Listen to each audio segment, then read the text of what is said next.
Dans cette vidéo, nous allons voir un algorithme pour trouver la décomposition LU. Dans la vidéo précédente, nous avons montré l'existence d'une telle décomposition, mais nous n'avons pas encore une méthode pour trouver cette décomposition.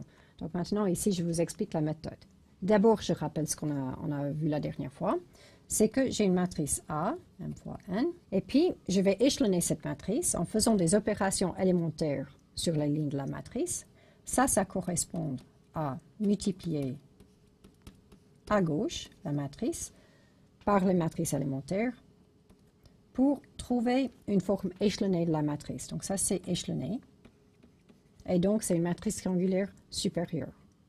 Et puis, cette matrice-là, on l'a mis après à droite. On sait que elle est inversible parce que c'est un produit de matrice inversible. Donc, le A est égal à l'inverse de cette matrice fois U. Et puis, l'inverse d'un produit, c'est le produit des inverses, mais dans l'autre sens. Et puis ça va être notre matrice L. Mais la question, c'est comment est-ce qu'on trouve cette matrice L? Donc, je vais faire une manipulation ici. L est égal à E1 inverse ET inverse, qui est la même chose que l'identité M fois M. Ce sont les matrices M fois M. Donc, j'ai introduit une identité, ça ne change rien devant. Et puis maintenant, on se rappelle de ce qu'on a vu la dernière fois, dans la vidéo précédente, c'est que quand on multiplie à droite par une matrice élémentaire, ça opère sur les colonnes de la matrice.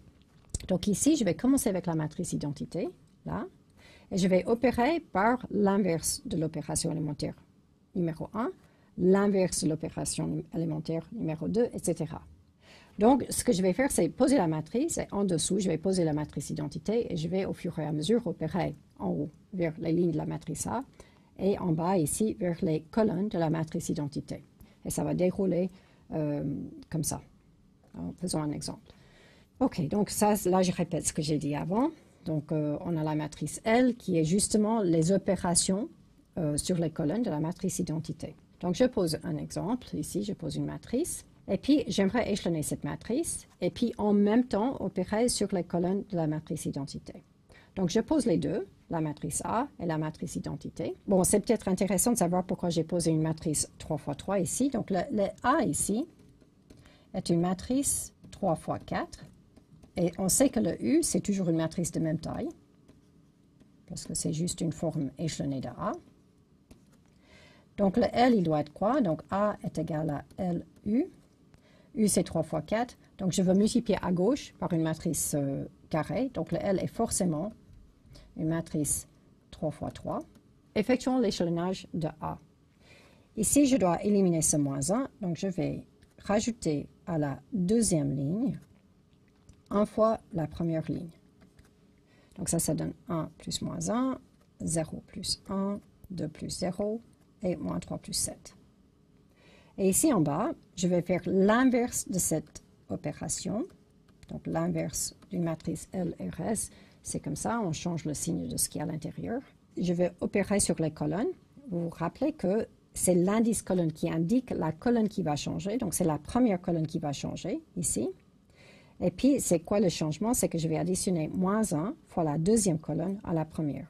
Donc, je vais additionner moins 1 fois ça à la première colonne. Donc, j'ai 1, moins 1, 0. Et puis maintenant, deuxième étape, c'est que ici, je veux éliminer ça. Donc, je vais additionner à la troisième ligne 2 fois la première ligne. Donc, 2 fois la première ligne. Donc, ça donne 2 plus moins 2, 0 plus 1, 4 plus 1, et puis moins 6 plus 1. Et puis ici, je dois faire l'inverse de cette opération, en bas, mais sur les colonnes. Donc ça dit que c'est de nouveau la première colonne qui va changer. Et puis, je vais additionner moins 2 fois la troisième colonne à la première. Donc, moins 2 fois cette colonne-là, moins 2 fois, que j'additionne ici. Donc ici, j'ai moins 1, moins 1, moins 2. Donc ça, c'est ce que je viens de faire. Maintenant, pour terminer l'échelonnage de cette matrice, il faut éliminer le 1 qui est là. Donc, pour faire ça, je dois additionner à la troisième ligne moins 1 fois la deuxième ligne. Donc, je le fais. Alors, j'ai 0 plus 0, moins 1 plus 1. moins 2 plus 5, et puis moins 4 plus moins 5, donc moins 9.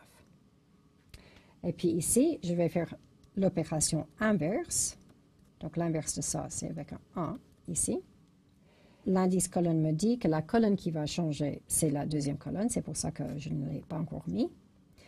Donc je vais additionner à la deuxième colonne une fois la troisième. Donc comme ça. Donc ici, j'aurai 0, 1, 1. Donc du coup, ce qu'on voit ici, c'est que ici on a trouvé une matrice triangulaire supérieure. Ça, c'est le U. Et ici, une matrice triangulaire inférieure. Ça, c'est le L. Maintenant, évidemment, ce qu'on aimerait faire, c'est de vérifier que le L fois U, donc vérifions que L fois U est bien égal à A. Donc ici, j'ai le L déjà, donc je vais juste poser le U ici et vérifier la multiplication. Et puis le produit de ces deux matrices. Quand je fais le produit avec la première ligne, je vais juste lire ce qui est là. Donc là, j'ai 1, 0, 2, moins 3 à chaque fois. Avec la deuxième ligne, j'ai moins 1 plus 0, donc ça c'est moins 1. Ensuite, j'ai 0 plus 1. Ensuite, j'ai moins 2 plus 2, c'est 0 plus 0, c'est 0. Ensuite, j'ai 3 plus 4, c'est 7 plus 0, 7. Ensuite, ici, j'ai moins 2 plus 0. Ensuite, j'ai 0, 1. Ensuite, j'ai moins 4 plus 2, c'est moins 2, plus 3, c'est 1.